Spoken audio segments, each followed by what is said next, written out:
Ce journal vous est présenté par Congo Énergie.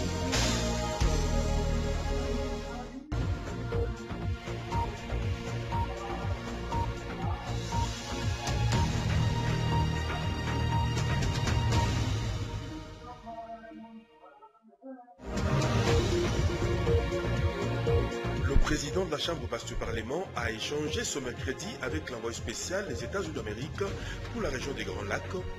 Au menu des entretiens, la contribution du pays de l'oncle Sam dans l'amélioration de la sécurité en RD Congo. Le représentant spécial, le secrétaire général de l'ONU en RDC, dit encourager le gouvernement congolais à reprendre la coopération avec la MONUSCO afin de neutraliser toutes les forces négatives œuvrant sur le sol congolais. C'était au cours du point de presse hebdomadaire de la MONUSCO de ce mercredi. Le directeur exécutif de Human Rights Watch a relevé quelques entraves aux droits de l'homme qui caractériseraient la période préélectorale en RD Congo. C'était au cours d'un échange avec la presse ce mercredi. Les détails dans cette édition. Dora Kabadi a le réel plaisir de vous présenter ce téléjournal. Bienvenue à tous.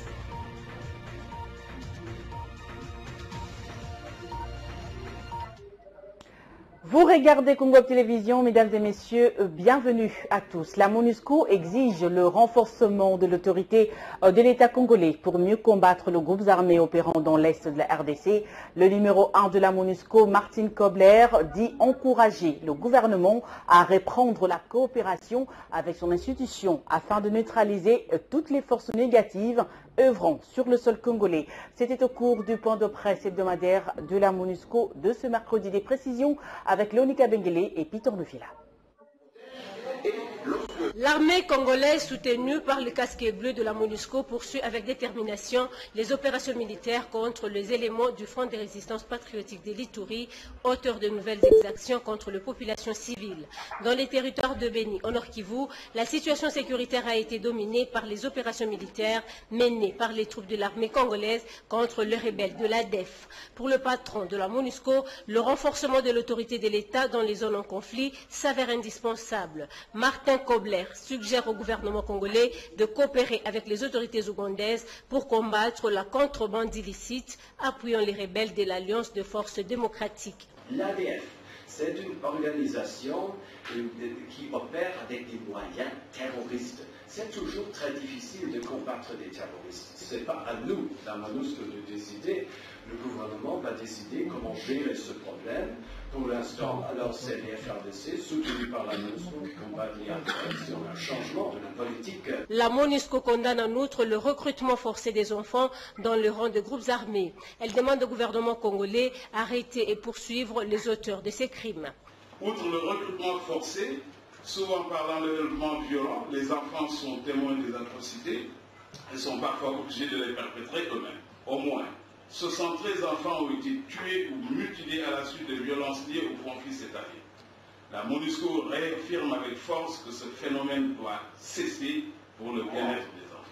S'agissant de l'organisation des élections en République démocratique du Congo, le numéro 1 de la MONUSCO sollicite l'implication de tous les partis dans le processus électoral et tenir compte de l'enrôlement de nouveaux majeurs. Le but étant d'avoir des élections crédibles, transparentes et apaisées.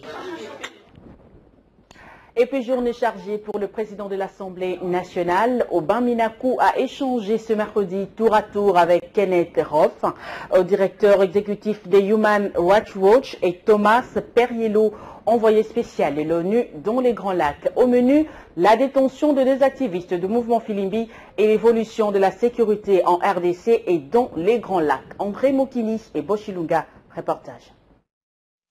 Avec Thomas Perriello, envoyé spécial des États-Unis d'Amérique pour la région des Grands Lacs, l'amélioration de la sécurité en RD Congo et dans les pays des Grands Lacs était au menu des échanges avec les speakers de la Chambre basse du Parlement, Aubin Minakou. C'était un entretien très intéressant et nous avons parlé de la manière dont les États-Unis peuvent contribuer à l'amélioration de la sécurité, de l'évolution ici en République démocratique du Congo et dans la région des Grands Lacs. L'envoyé spécial de Barack Obama dit également faire ce voyage pour s'enquérir des vrais problèmes qui se posent en RD Congo s'agissant du dialogue et du calendrier électoral. Monsieur le Président de l'Assemblée nationale a parlé des menaces terroristes ici en République démocratique du Congo et j'ai dit que nous allons, puisque je suis ici pour écouter et apprendre, j'ai dit que nous allons voir ce que nous pouvons faire pour nous attaquer à ces questions à mesure qu'elles se posent. Ce voyage aura été une bonne occasion pour connaître les défis à relever, mais aussi les opportunités aussi, pour pouvoir résoudre les problèmes qui se posent dans le pays, notamment au Burundi, puisque c'est dans la région, mais aussi pour voir toutes les autres questions qui se poseront. Bien avant, le speaker de la Chambre basse du Parlement avait reçu en audience le directeur exécutif de Human Rights Watch avec qui il s'est entretenu sur les cas de 2 détenus du mouvement Filimbi. Kenneth Roth a plaidé pour leur libération, d'autant plus que leur dossier est déjà confié à une commission d'enquête chargée de statuer sur l'affaire. Tout juste après, le directeur exécutif des Human Rights Watch s'est entretenu avec la presse. En toile de fond, les entraves aux droits de l'homme qui caractérisaient la période préélectorale en RDC, mais aussi l'affaire Filimbi, fosse commune de Maluku et la persistance de conflits dans l'est de la RDC. Kenneth Thomas a rappelé aux autorités congolaises le respect de liberté publique. Chantal Kabassoa, Alain Biaga.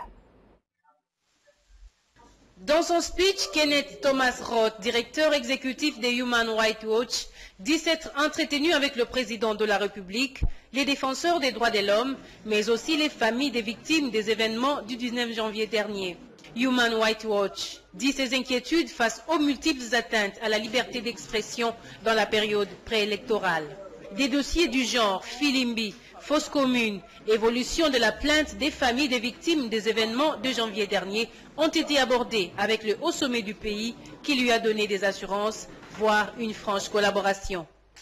Avec le président, nous avons parlé beaucoup de l'importance de respecter les libertés fondamentales, surtout pendant une période électorale, c'est-à-dire de respecter le droit de manifester, de réunion, de s'exprimer, de la presse, etc.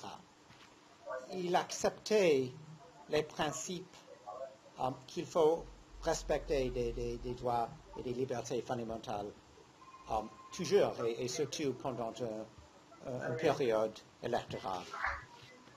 Interrogé à propos de la question de l'ingérence dans les affaires internes de la RDC, le directeur exécutif des Human Rights Watch réfute cette tendance. Pour cette ONG internationale des droits de l'homme, la priorité est et demeure pour les États signataires des conventions internationales le respect pur et simple des droits de l'homme. L'idée des droits humains, c'est l'idée que la manière dans laquelle un gouvernement traite ses peuples est une affaire globale.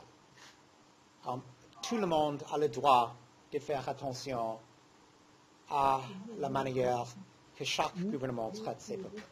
Et en rapport avec une éventuelle représentation du président de la République aux prochaines échéances électorales, Kenneth Thomas Roth dit avoir eu des discussions franches avec le premier citoyen congolais qui affirme n'avoir rien déclaré à ce jour sur son éventuel 3e mandat. L'intérêt des États-Unis reste focalisé sur la tenue des élections présidentielles, mais aussi le respect de la Constitution. C'est l'une des affirmations de l'envoyé spécial des États-Unis dans les Grands Lacs. C'était à l'issue d'un échange avec le membre du bureau de la Commission électorale nationale indépendante, Élisée Odia. Pour son premier voyage en tant qu'envoyé spécial d'Obama dans la sous-région des Grands Lacs, Thomas Perriello ne pouvait ne pas rencontrer les membres de la Commission électorale nationale indépendante. L'élection étant aux côtés du respect de la Constitution l'une des priorités majeures des États-Unis, a-t-il rappelé. Avec les membres du bureau de la CENI, l'envoyé spécial des États-Unis s'est réjoui des avancées déjà enregistrées par cette institution d'appui à la démocratie, déterminée à mener à bon port le processus électoral au pays. Nous voyons des réalisations très importantes dans ce pays et nous voyons l'engagement de poursuivre le processus et d'arriver jusqu'à son aboutissement. Les États-Unis ont investi et continuent à investir dans le développement du processus démocratique ici en République démocratique du Congo.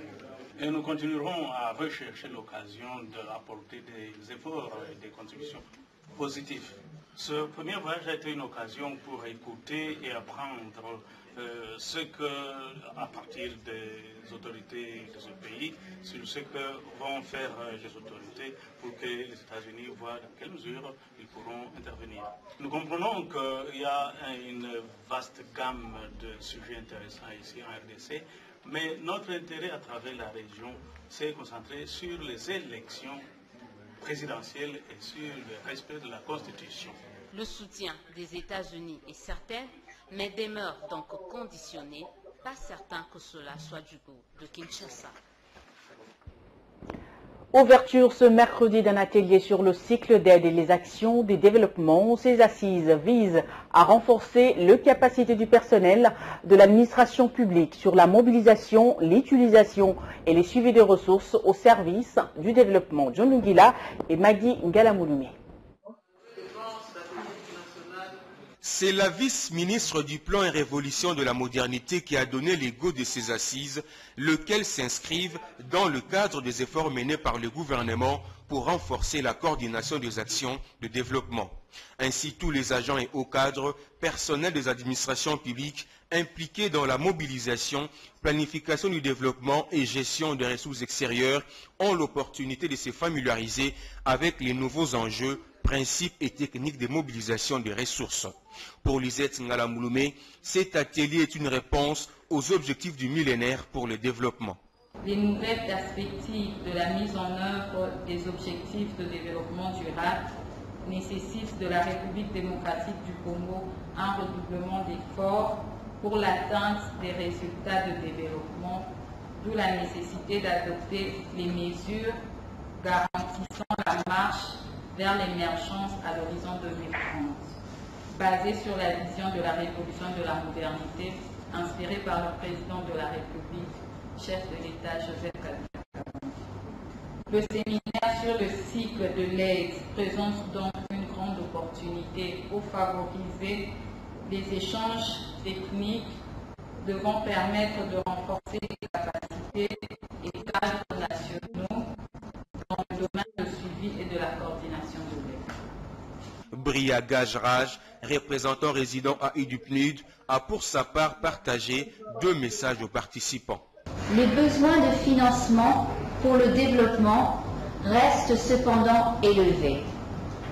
La mise en œuvre de l'agenda post-2015, tout en incombant principalement aux États, nécessitera une mobilisation de toutes les sources de financement. Le deuxième message est celui-ci. Au-delà des ressources internationales, l'appui au développement sera de plus en plus adossé aux sources de financement novatrices. Notons que cet atelier sur le cycle d'aide et les actions de développement est rendu possible grâce à l'appui technique et financier du PNUD. Sachez que le gouverneur de la ville de Kinshasa en visite d'affaires en Chine, André Kimbutayango, est allé prendre contact avec des hommes d'affaires chinois pour développer la capitale de la RDC et renforcer la coopération entre Kinshasa et Pékin. Des précisions avec Serge Nseka depuis la Chine. Quand vous êtes présentement en Chine, pouvez-vous nous dire l'objet de votre présence là? Je suis dans la suite de la délégation de Kinshasa conduite par son Excellence Monsieur le Gouverneur André Kimbouta en séjour ici en Chine en visite d'affaires où il est prévu dans son programme beaucoup de contacts qui vont dans le sens du développement de la ville de Kinshasa et dans le sens de la coopération commencée par le chef de l'État Joseph Kabila Kabange. Quels sont les sujets que vous allez aborder, c'est-à-dire le gouvernement provincial va aborder avec les autorités chinoises? Il s'agit d'abord du domaine économique où il est question des guichets des magasins où la Chine, les Chinois pourront vendre en gros aux Congolais au lieu que les gens se déplacent pour venir acheter ici. Une usine, l'accord de soit installé à Kinshasa. Et avec UCC, l'entreprise qui a construit le Stade des Martyrs, il sera question de construire des logements sociaux à Kinshasa à des prix défiant toute concurrence dans le domaine de la santé, de l'éducation. Également, le contexte sont quelque peu avancé. Le forum des hommes d'affaires chinois ont reçu le gouverneur de Kinshasa qui veut installer le port pour relier dans de bonnes conditions Kinshasa et Brazzaville, d'autres des centres hydroélectriques, d'autres qui voudraient venir investir dans le secteur de l'agriculture, tout ça dans la ville de Kinshasa. Le gouverneur André Kimbuta a visité la société UCC qui a bâti le stade de Kamagnola et le palais du peuple.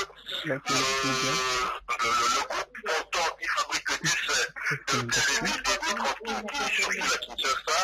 Et aujourd'hui, le programme très chargé est reçu par son homologue des maires de Pékin, avec il a été question de renforcer le lien de coopération d'amitié entre Pékin et Kinshasa. Serge, quelles sont les prochaines étapes de la visite du gouverneur Kimbuta en Chine?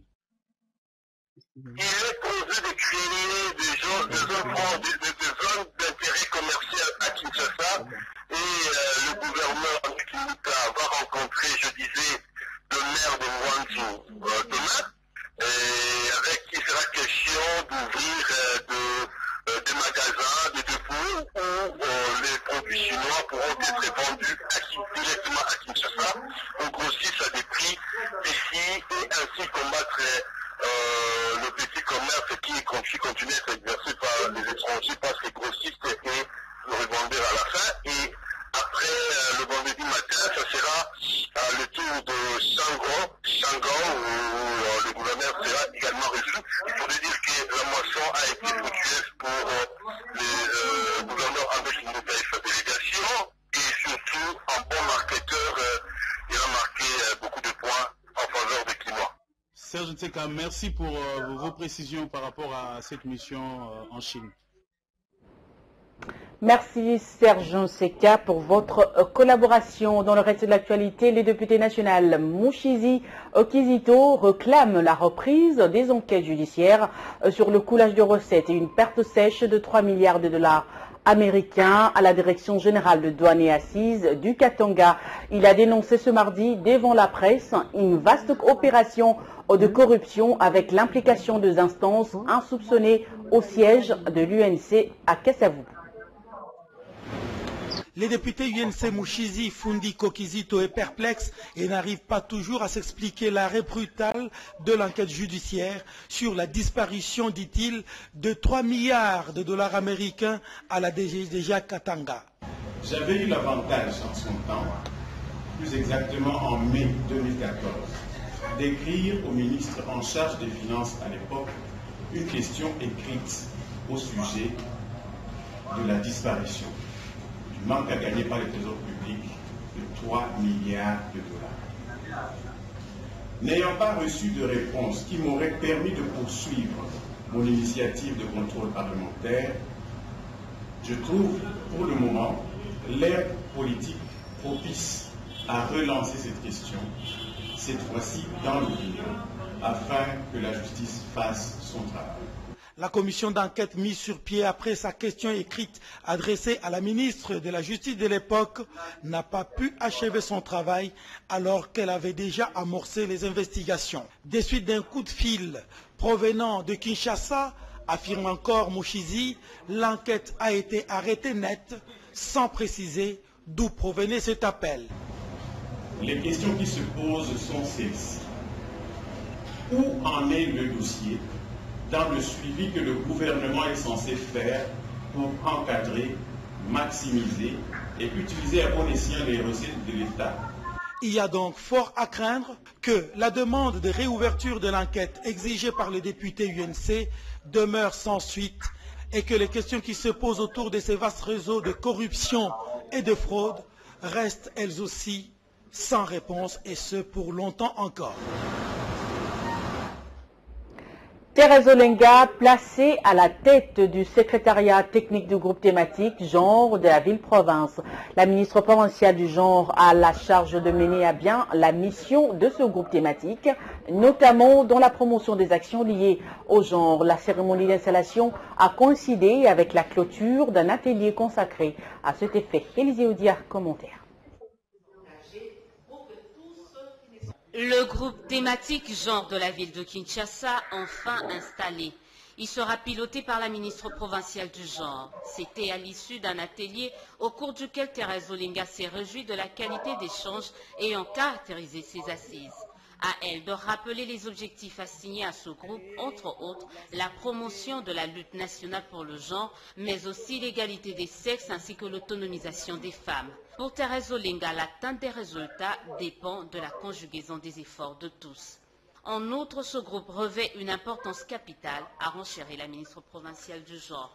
Il n'y a rien qui soit plus efficace que mettre ensemble les intelligences, les énergies, les ressources, établir une cartographie efficace des intervenants, savoir qui fait quoi, où et quand, faire le suivi et l'évaluation, partager les bonnes expériences et améliorer son action sur le terrain.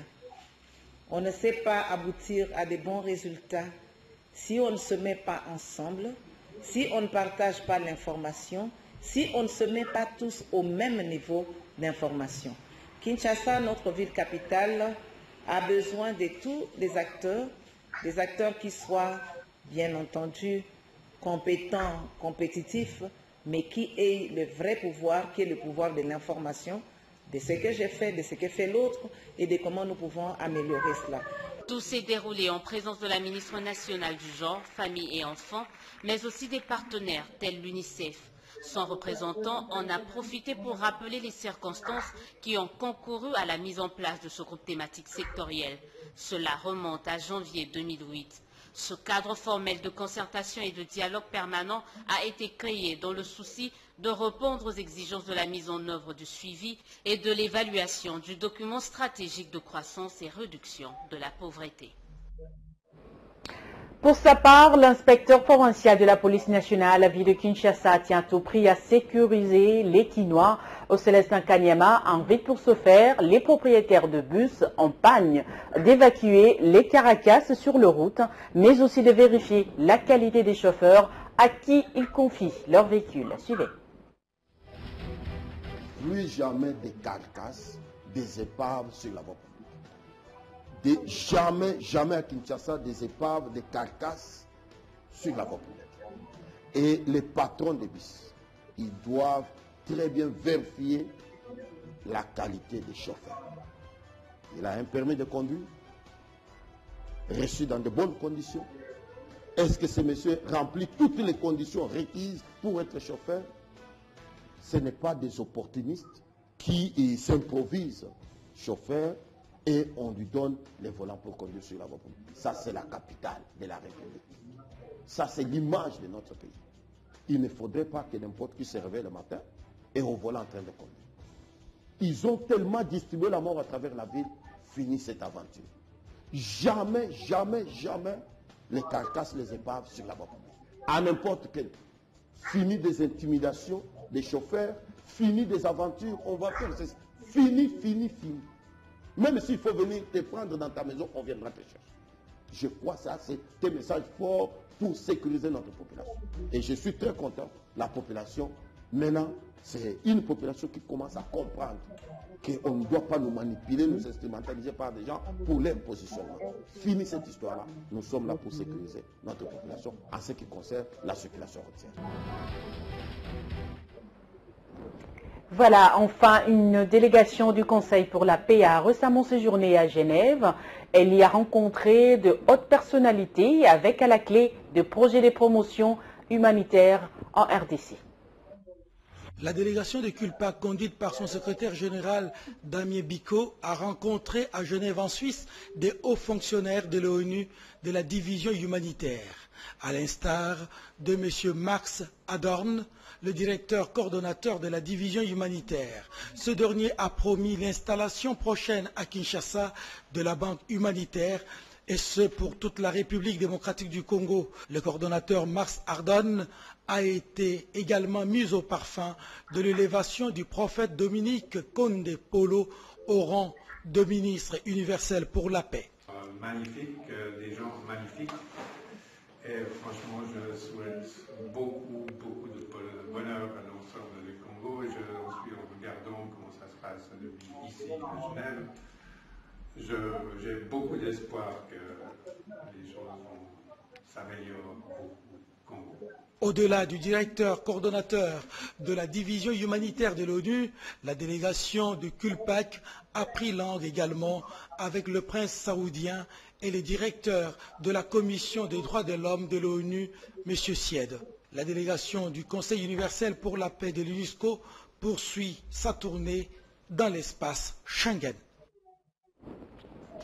Les professeurs de l'université de Kinshasa seront en assemblée générale ce samedi 25 juillet 2015 à 10h45. Les présidents de la PUKIN invitent de ce fait tous les membres à prendre part à cette rencontre compte tenu de l'importance de points inscrits à l'ordre du jour. Tout de suite, la revue de presse. Cette revue de presse vous est présentée par Happy Congo. Happy Congo, c'est construire sa maison moins chère, rapide, solide et durable avec isolation thermique et acoustique garantie.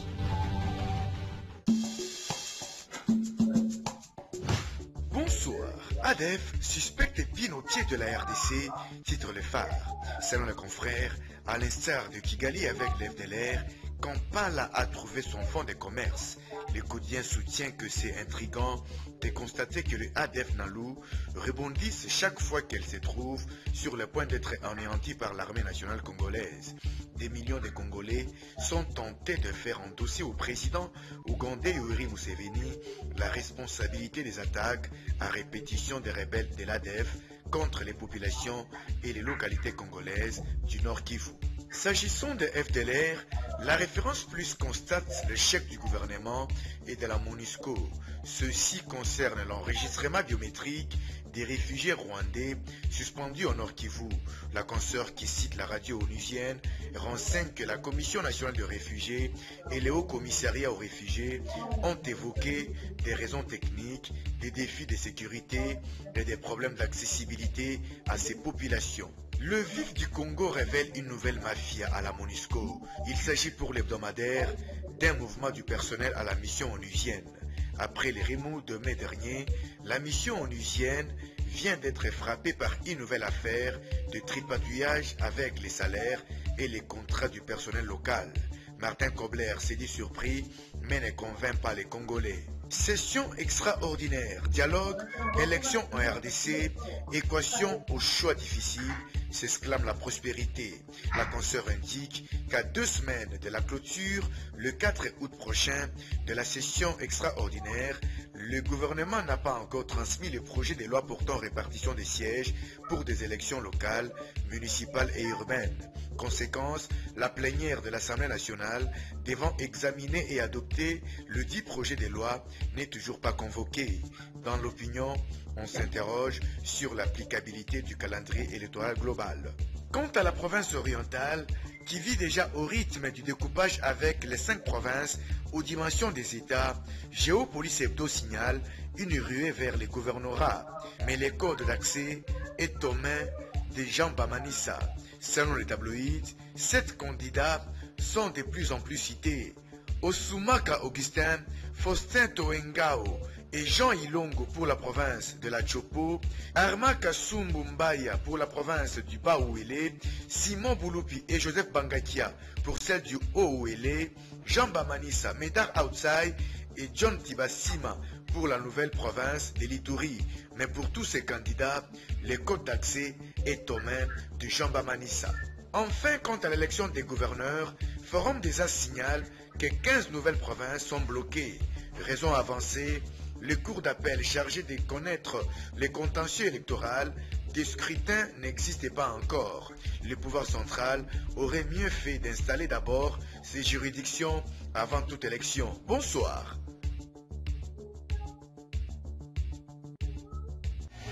Cette revue de presse vous a été présentée par Happy Congo. Happy Congo, c'est construire sa maison moins chère, rapide, solide et durable avec isolation thermique et acoustique garantie. Ce journal est complètement terminé. Merci à vous de l'avoir suivi. À la prochaine. Au revoir.